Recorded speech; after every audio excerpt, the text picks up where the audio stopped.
Namaskar, this is Sudeep Ghosh, an international certified career coach, a soft skill trainer and a motivational speaker.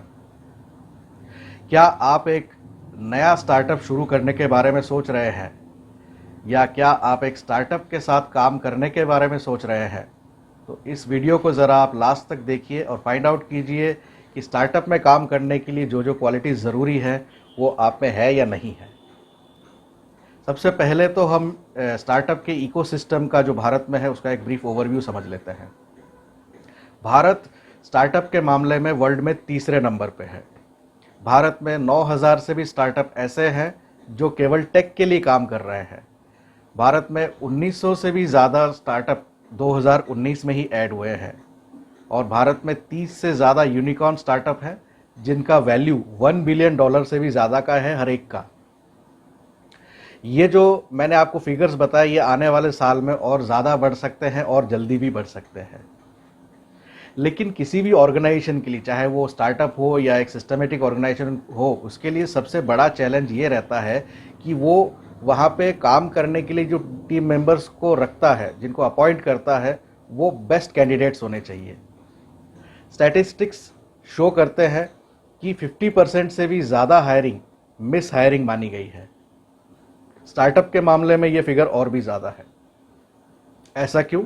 क्योंकि maximum startup owners ऐसा सोचते हैं कि वो अपने टीम में ऐसे लोगों को शामिल करना चाहते हैं जिन्होंने किसी एक सिस्टमेटिक ऑर्गेनाइजेशन में काफ़ी लंबा काम किया है और वहाँ पे काफ़ी एक्सेल भी किया है, जबकि उन लोगों ने किसी एक ऑर्गेनाइजेशन में एक स्पेसिफिक सिस्टम जहाँ पे प्रोसेस और ये सब चीज़ें पहले से ऑलरेडी मौजूद है वहाँ पे काम किया होता है, जबकि स्टार्टअप में काम करने का जो नीड्स है वो टोटली डिफरेंट होता है।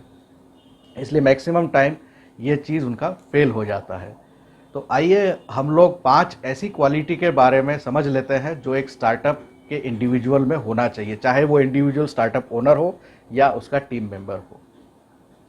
सबसे पहली क्वालिटी, वर्किंग इन एम्बिग्विटी। देखिए, स्टार्टअप में काम करने वाले लोग एम्बिग्विटी को एम्ब्रेस करते हैं, यानी कि डिफरेंट टाइप जो सिनेरियो चलता है वर्ल्ड का, कभी पीस चल रहा है, कभी केओस चल रहा है, कभी क्राइसिस चल रहा है, तो उसका वो स्वागत करते हैं, उसको वेलकम करते हैं, बल्कि उसी चेंजिंग सिनेरियो के कारण उनको एनर्जी भी मिलता है काम करने का। तो अगर ये क्वालिटी आपके अंदर है तो आप समझ जाइए कि कम से कम एक क्वालिटी स्टार्टअप में काम करने की आपके अंदर है। दूसरी quality, working in flat structure. देखिए, एक सिस्टमेटिक ऑर्गेनाइजेशन में अलग अलग हायरार्की होती है काम करने के, रिस्पॉन्सिबिलिटी सबकी अलग अलग होती है अलग अलग हायरार्की में, जबकि स्टार्टअप के लोग ऐसा नहीं मानते। वो अपनी टीम को लीन एंड थिन रखते हैं और जो भी चीज़ स्टार्टअप का हो रहा है उसकी रिस्पॉन्सिबिलिटी सबके ऊपर इक्वल रहता है। अगर उनको रिवॉर्ड मिल रहा है तो सब लोग इक्वली डिस्ट्रीब्यूट करते हैं और अगर वो लोग फेल हो रहे हैं तो सब लोग उसी को इक्वल डिस्ट्रीब्यूट करते हैं और उसके मतलब उसके मेजर्स, करेक्टिव मेजर्स के लिए एक साथ काम करते हैं। तीसरी चीज़, द आइडिया एक्सचेंज। देखिए, स्टार्टअप में काम करने वाले लोग, चाहे स्टार्टअप के ओनर हो या टीम मेंबर, वो लोग आइडिया के लिए बहुत हंग्री रहते हैं। वो अपने प्रोडक्ट्स और सर्विसेज को टाइम टू टाइम अपग्रेड करते रहते हैं, अपडेट करते रहते हैं, ताकि वो नए सिस्टम के साथ खुद को अलाइन कर सके। चौथी क्वालिटी, द हॉरिजॉन्टल ग्रोथ। देखिए, जो सिस्टमेटिक ऑर्गेनाइजेशन है वहाँ के टीम मेंबर्स क्या सोचते हैं, मतलब उनका वर्टिकल ग्रोथ के बारे में ज़्यादा सोचते हैं, यानी कि change in title, change in designation, जबकि स्टार्टअप में काम करने वाले लोग इंपॉर्टेंस देते हैं हॉरिजॉन्टल ग्रोथ के बारे में, यानी कि वो अपनी स्किल्स और एबिलिटीज़ के ऊपर ज़्यादा ध्यान देते हैं, उसको और ज़्यादा ग्रो करना चाहते हैं। जैसे कोई फार्मेसी का स्टार्टअप है तो वो ओनर एज वेल एज उसके टीम मेंबर यही चाहेंगे कि उसकी दूसरी स्किल्स भी इंप्रूव हो, उसकी टेक की स्किल्स भी इंप्रूव हो, उसकी कम्युनिकेशन स्किल्स इंप्रूव हो, उसके ऊपर ध्यान देना चाहते हो। ऐसा क्यों?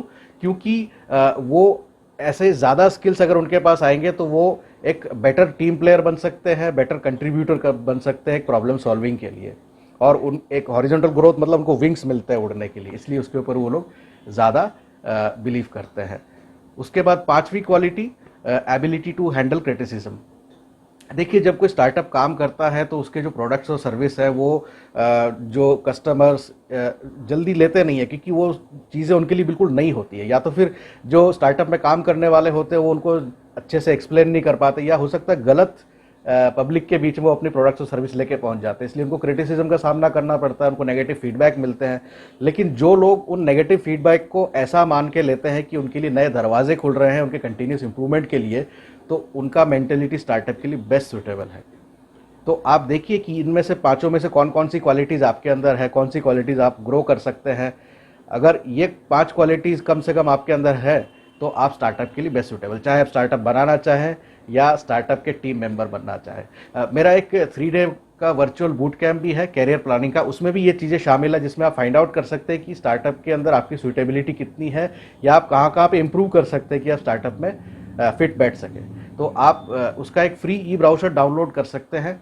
मैंने उसका डिस्क्रिप्शन बॉक्स में लिंक भी दिया हुआ है, आप रजिस्टर करना चाहे उसका लिंक भी मैंने डिस्क्रिप्शन बॉक्स में दिया हुआ है, आप उसको यूज़ करें। और डेफिनेटली आप चाहे स्टार्टअप के ओनर हो या स्टार्टअप के टीम प्लेयर हो या बनना चाहते हो, वो आपके ज़रूर काम आएगा आपके प्लानिंग में। So thank you very much, thanks for watching.